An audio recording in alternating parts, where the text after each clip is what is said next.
আর ভারতের সেবাদাস লেন্দুব দর্জির সরকার আজকে ক্ষমতায়। আজকে 12 লক্ষ রোহিঙ্গা 2017 সাল থেকে এই দেশের মধ্যে আছে। এখন পর্যন্ত 17 জন রোহিঙ্গাকে এই লেন্দুব দর্জির সরকার পাঠাতে পারে নাই। বড় বড় কথা। আজকে আমরা বাংলাদেশের সাথে, বিশেষ করে ভারত সরকারের সাথে বাংলাদেশের বর্তমান এই বিনা ভোটের সরকার একের পর এক ধারাবাহিকভাবে গত 16 বছর ধরে যে অসম চুক্তিগুলো করছে, জনগণের মতের বিরুদ্ধে গিয়ে, দেশের স্বার্থের বিরুদ্ধে গিয়ে, এমনকি দেশের স্বাধীনতা সার্বভৌমত্বকে হুমকিতে ফেলে আমরা সেই অসম চুক্তি বাতিলের দাবিতে এবং আজিজ বেনজিরদের মতো কুলাঙ্গারদেরকে গ্রেপ্তারের দাবিতে আজকে ঢাকা মহানগর দক্ষিণ এই প্রোগ্রামের আয়োজন করেছে। ঈদের পরে লোক ঢাকায় এসে ওইভাবে এখনও পৌঁছায় নাই, তারপরেও তারা তাৎক্ষণিকভাবে প্রোগ্রাম আয়োজন করেছে। আমরা তাদেরকে ধন্যবাদ জানাই। যেই বক্তব্য আপনারা রেখেছেন বা তাদের কাছ থেকে শুনেছেন, আমার কাছে আর নতুন তথ্য দেওয়ার মতো নাই। একই ইস্যুতে আমরা প্রোগ্রাম করেছি। আমি 2-3টে বিষয়ে কথা বলে শেষ করতে চেষ্টা করব সংক্ষেপে। প্রথমত, আপনারা যদি একটা বিষয় লক্ষ্য করেন যে প্রধানমন্ত্রী থেকে শুরু করে আওয়ামী লীগের শীর্ষ নেতারা সব সময় কিছু গতানুগতিক কথা, যেটা গোয়েবলসের তত্ত্বের মতো সামনে আনার চেষ্টা করেন যে ভারত আমাদের মুক্তিযুদ্ধে সহযোগিতা করেছে, ভারত আমাদের সীমান্তবর্তী বড় একটি প্রতিবেশী দেশ, তাদের সাথে বৈরিতা করা যাবে না, বন্ধুত্ব করতে হবে, মুক্তিযুদ্ধের কারণে কৃতজ্ঞতা স্বীকার করতে হবে। আওয়ামী লীগের নেতাদের এই কথার সাথে আমাদের দ্বিমত নাই। আমরাও মনে করি যে ভারত মুক্তিযুদ্ধে আমাদেরকে যেভাবে সহযোগিতা করেছে তার জন্য ভারতকে আমাদের ধন্যবাদ দেওয়া উচিত। 4500 বর্ডার ভারতের সাথে বাংলাদেশের, নিশ্চয়ই যদি ভারত এবং বাংলাদেশের সাথে বৈরী সম্পর্ক থাকে, সেটা বাংলাদেশ ভারত কারো জন্যই ভালো না। আমরা একটা ভারসাম্যপূর্ণ সম্পর্ক চাই। কিন্তু দেশ স্বাধীনের পর 72 থেকে যদি আজকে অদ্যাবধি বাংলাদেশের প্রতি ভারতের আচরণটা দেখেন, তাহলে সেটা কি মনে করেন? ভারত কি আমাদেরকে বন্ধু রাষ্ট্র হিসেবে, স্বাধীন সার্বভৌম রাষ্ট্র হিসেবে চোখে দেখে, নাকি চাকর বাকর হিসেবে আমাদেরকে চোখে দেখে? প্রধানমন্ত্রী কিছুদিন আগে খুব প্রাউড ফিল করেছেন যে ভারতের প্রধানমন্ত্রী নরেন্দ্র মোদী ক্ষমতায় আসার পরে, তৃতীয়বার সরকার গঠনের পরে আমি দেখা করেছি, খুব গর্ববোধ করেছেন। মোদী তো আপনার সাথে দেখা করতে আসেন নাই, আপনি হাইদা গেছেন। মানে ওই যে গ্রামে একটা কথা বলে, গায়ে মানে না আপনি মোরল। পাবলিক দাম দেয় না, তারপরেও চাপাবাজি করে বেড়ায়, আমার মামু অমুক, আমার খালু অমুক, প্রভাব দেখায়। আপনি গেছেন ক্ষমতায় থাকার জন্য, তার কাছে তোয়াজ করার জন্য, তাকে খুশি করার জন্য যে মোদি মশাই চীন আমাকে দাওয়াত দিছে, আমি চীন যাচ্ছি, দয়া করে আপনারা মাইন্ড করবেন না। কারণ আপনাদের চরণে সবসময় আমাদের, আপনার কি বলবেন, কপাল ললাট আমরা সবসময় এঁকে দেব আপনাদের পদচরণে। কারণ এই গোলামি করেই তো 4টি নির্বাচন আওয়ামী লীগ করেছেন এবং বিনা ভোটে নির্বাচন করে ভারতের সহযোগিতায় আজকে ক্ষমতায় আছেন আর ভারতের জিকির করছেন। আজকে পরিষ্কার হয়ে যাচ্ছে দেশের মানুষের কাছে, সেই দেশ স্বাধীনের পর 72 সালে বঙ্গবন্ধুর শাসনামলে অভ্যন্তরীণ নৌ ট্রানজিটের স্বাক্ষর হয়েছিল, যেটি 65 সালে পাক ভারত যুদ্ধের পরে বন্ধ ছিল। ভারত কলকাতা এবং এই পূর্বাঞ্চলীয় রাজ্যগুলোতে পণ্য পরিবহনের জন্য বাংলাদেশের তার নদীপথ ব্যবহার করার প্রয়োজন হচ্ছিল। 47 সালে পাকিস্তান ভারত ভাগ হয়। 65 সালে ভারত পাকিস্তান যুদ্ধের পরে পাকিস্তান বন্ধ করে দিয়েছিল। তখনই ভারত প্ল্যান নিয়েছিল, পরিকল্পনা নিয়েছিল পাকিস্তানকে দুর্বল করার জন্য, শক্তিশালী পাকিস্তানকে ভেঙে ফেলতে হবে। তাই তারা আমাদের মুক্তিযুদ্ধে সহযোগিতা করেছে, যেটাকে বলে উইন উইন পজিশন।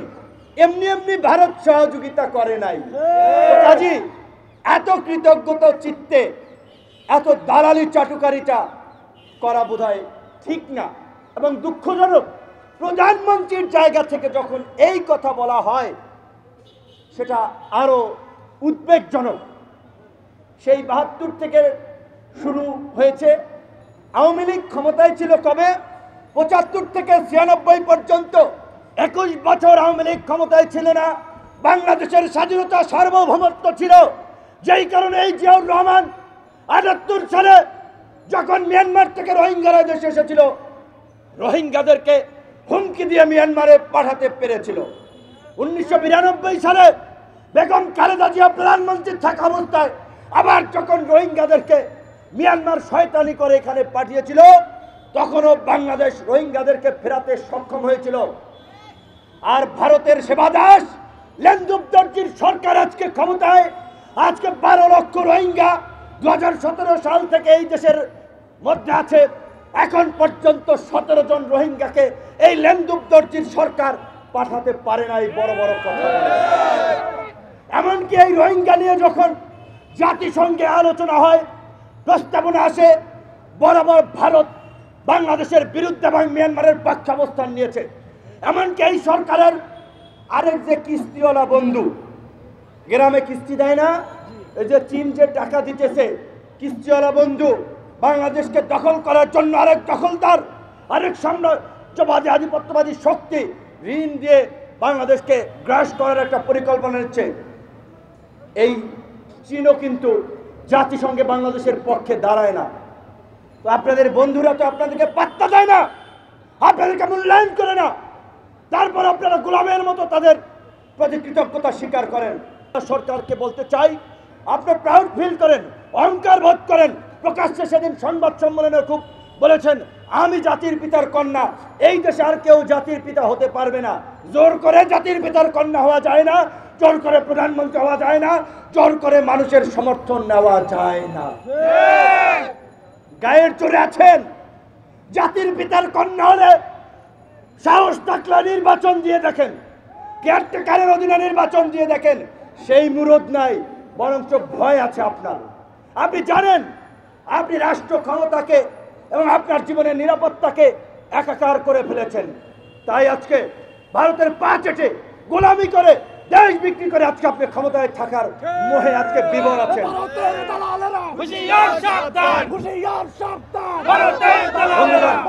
অনেক কথা বলার ছিল, সময় সংক্ষেপের কারণে কথা সংক্ষিপ্ত করতে হবে। বাংলাদেশের রাজনৈতিক হত্যাকাণ্ডের মধ্যে ৭৫-এর যে বঙ্গবন্ধুর যে নির্মম হত্যাকাণ্ড, সেটি নিন্দনীয় ঘটনা। সেই ঘটনার জন্য আওয়ামী লীগের নেতারা, প্রধানমন্ত্রী বিএনপিকে দায়ী করেন, অথচ সেই হত্যাকাণ্ডের যারা ডুগডুগি বাজাতে চেয়েছিল বঙ্গবন্ধুর চামড়া দিয়ে, সেই হত্যাকাণ্ডের যারা প্রেক্ষাপট রচনা করেছিল, ওই মতিয়া চৌধুরী, ইনু মেনন, আপনার শাহজাহান খানরা যারা গণবাহিনী গড়ে তুলেছিলেন, তাদেরকে নিয়ে কিন্তু শেখ হাসিনা মন্ত্রিসভা গঠন করে ভাগ বাটোয়ারা ক্ষমতার হালুয়া রুটি খাচ্ছেন। সেই সময় তার বাবার হত্যার কথা মনে পড়ে না, জাতির পিতার হত্যার কথা মনে পড়ে না। ধিক্কার জানাই, খুনিদেরকে সাথে নিয়ে, বাবার খুনিদেরকে সাথে নিয়ে আপনি রাষ্ট্র ক্ষমতায় যাওয়ার জন্য বাবার খুনিদেরকে সাথে নিয়ে আপনি মন্ত্রিসভা গঠন করেছেন। আপনি বড় বড় কথা বলেন কিভাবে? মানুষকে কি বোকা ভাবেন, আধা পাগল ভাবেন, পাবনার রুগী ভাবেন? মানুষ এত বোকা, এত আধা পাগল না। এবং আপনারা যদি একটা বিষয় লক্ষ্য করেন, ভারত সহযোগিতা করেছিল, বঙ্গবন্ধু শেখ মুজিবুর রহমান ইন্দিরা গান্ধীকে প্রথম দেখায় বলছে আপনার সৈন্যরা কবে যাবে, কারণ বঙ্গবন্ধুর কাছে ততক্ষণ মেসেজ এসে গিয়েছিল, মার্কিন যুক্তরাষ্ট্র বলেছে ভারতের সৈন্য প্রত্যাহার না হলে বাংলাদেশকে স্বীকৃতি তারা দিবে না। সৌদি আরবও একই কথা বলেছিল। নানান প্রেক্ষাপটে ভারত তার সৈন্য প্রত্যাহারে বাধ্য হয়েছে। এটি কি শেখ হাসিনার কৃতিত্ব? এটি কি আওয়ামী লীগের কৃতিত্ব? এটা আন্তর্জাতিক জিওপলিটিক্সের প্রভাব এবং বাংলাদেশের দৃঢ় অবস্থান, মুক্তিযোদ্ধাদের কৃতিত্ব। মুক্তিযুদ্ধ যেভাবে বলা হচ্ছে, বঙ্গবন্ধুর ডাকেই মুক্তিযুদ্ধ হয়েছে, বঙ্গবন্ধুই যুদ্ধ করেছেন। বঙ্গবন্ধু তো 25শে মার্চের পরে পাকিস্তানের কারাগারে বন্দী ছিলেন। সেই মুক্তিযুদ্ধ কারা পরিচালনা করেছে? এইখানের যারা অস্থায়ী সরকার গঠন করেছেন, জাতীয় নেতৃবৃন্দ সম্মিলিতভাবে মুক্তিযুদ্ধ তারা পরিচালনা করেছেন। এই দেশের ওই রিক্সাওয়ালা কৃষক, গামছা মাথায় দেওয়া শ্রমিক, আপনার লুঙ্গি কাঁচা দেওয়া সাধারণ মানুষ, তারা কাঁধে কাঁধ মিলিয়ে মুক্তিযুদ্ধ করেছিল। আমরা দেশ স্বাধীন রাষ্ট্র পেয়েছি। মুক্তিযুদ্ধ আওয়ামী লীগের কৃতিত্ব নয়, বরঞ্চ ইতিহাসের বাস্তবতা হচ্ছে আওয়ামী লীগের অনেক নেতাই বলে কলকাতায় সিনেমা দেখতে গিয়েছেন, তাস খেলছেন মুক্তিযুদ্ধের সময়, আর মুক্তিযোদ্ধারা মুক্তিযুদ্ধ করছেন। এমনকি যখন মুক্তিযুদ্ধের সময় পাকিস্তানি হানাদার বাহিনী সারেন্ডার করে বাংলাদেশের সশস্ত্র বাহিনীর সর্বাধিনায়ক এমএজ ওসমানী যখন হেলিকপ্টারে করে ওই আপনার সারেন্ডার সমাবেশে উপস্থিত হতে চেয়েছিল, তখন তার হেলিকপ্টারে গুলি করা হয়েছিল। সেই হেলিকপ্টারে ছিলেন ডাক্তার জাফরুল্লাহ চৌধুরী। আপনাদের মনে আছে থাকতে তিনি অনেক কথা বলেছেন।